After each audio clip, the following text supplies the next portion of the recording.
Bienvenue à notre vidéo. Dans cette vidéo, nous allons parler du modèle de Diopole de Bertrand. Mais nous allons vous entretenir autour de la thématique de l'équilibre sur ce marché. Comment on établit l'équilibre sur le marché sur un marché sur lequel la concurrence se fait à la Bertrand. Donc nous avons un Diopole de Bertrand.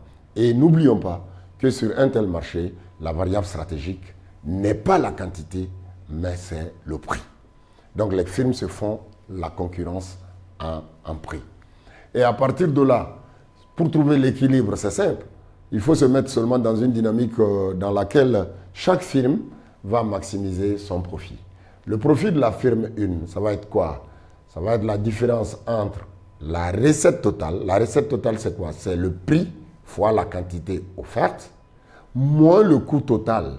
On a dit que le coût marginal étant nul, donc le coût total va être constant. Donc on a le coût total multiplié par la quantité produite pour donner la fonction de coût total. Donc le coût total va être le coût marginal multiplié par la quantité produite. Et à partir de là, nous pouvons maintenant trouver que le profit de la firme va faire quoi? En mettant le D1 en facteur, le profit de la firme 1 va faire D1 qui est la quantité offerte ou encore la quantité demandée qui est adressée à la firme multiplié par P1 moins C. Et pour la firme 2, c'est la même chose. Le profit de la firme 2 est égal à sa recette totale, qui est celle-ci, moins le coût fois la quantité. Le coût unitaire fois la quantité, donc ça nous donne le coût total. Et à partir de là, nous pouvons mettre les quantités D1 en facteur, la demande adressée à la firme, et ça va nous permettre D2, facteur de P2 moins C, C étant le coût de production. Et chaque firme va maximiser son profit. Pour maximiser le profit, les conditions sont simples. Il faudrait simplement que la dérivée première soit égale à 0 pour trouver la quantité qui maximise, et la dérivée seconde doit être négative, qui est la condition de second niveau. Alors, pour les deux firmes, la firme 1 va maximiser son profit si la dérivée de son profit par rapport à sa variable stratégique qui est P1 est égale à 0, et la firme 2 va maximiser son profit si la dérivée de son profit par rapport à la quantité P2 est égale à 0. Et une fois qu'on va dériver ces fonctions-là, cela va nous permettre d'avoir nos quantités d'équilibre, à savoir le prix que la firme 1 va fixer et le prix que la firme 2 va fixer. Donc on aura les valeurs P1 et P2. À partir de là, après avoir maximisé, nous allons voir que la firme 1 va fixer un prix d'équilibre qui est égal au coût marginal de production. Et la firme 2 va vendre à un prix qui est égal au coût marginal de production.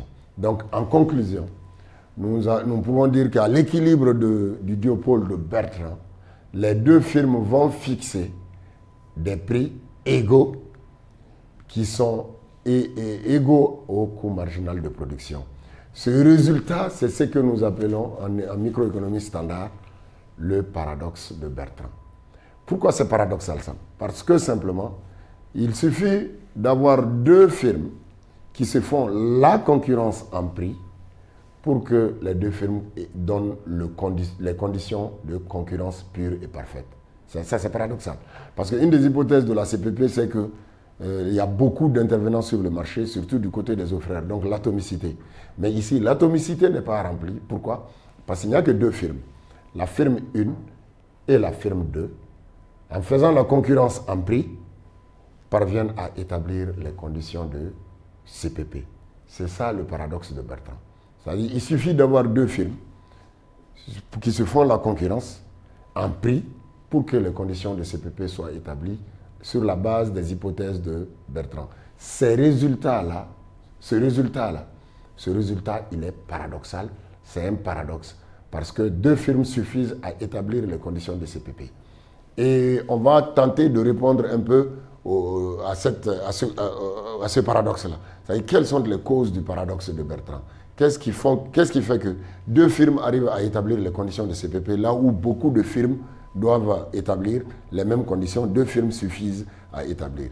La première cause, c'est que Bertrand a supposé dans ses hypothèses de départ que les coûts de production, les coûts marginaux de production sont constants. Donc, la constance des coûts marginaux de production peut être la première cause d'explication du paradoxe de Bertrand. La deuxième cause, c'est que Bertrand a supposé que les produits sont homogènes. Parce que si les produits ne sont pas homogènes, les entreprises ne seront plus obligées de tarifer au coût marginal. Donc, en plus de la constance des coûts marginaux, l'homogénéité supposée des produits peut être une des causes explicatives du paradoxe de Bertrand. Et la troisième cause, c'est qu'il y a en filigrane dans l'idéologie de cette théorie la présence supposée des capacités illimitées de production. Ce qui suppose quoi? Qu'une fois qu'une firme fixe un prix un tout petit peu inférieur, elle peut satisfaire toute la demande de marché, ce qui n'est pas en réalité logique dans la vraie vie, parce que les firmes feront toujours face à des capacités limitées de production. Donc, tout compte fait, une firme peut fixer un prix un tout petit peu supérieur, tout en ne perdant pas tout le marché. Donc, en ce moment, l'équilibre prix est égal à coût marginal de production peut être rompu. En ce moment, le paradoxe n'aura plus lieu. Donc, ce sont sur ces termes que nous mettons un terme à cette vidéo. On se donne rendez-vous pour une nouvelle vidéo. D'ici là, portez-vous bien.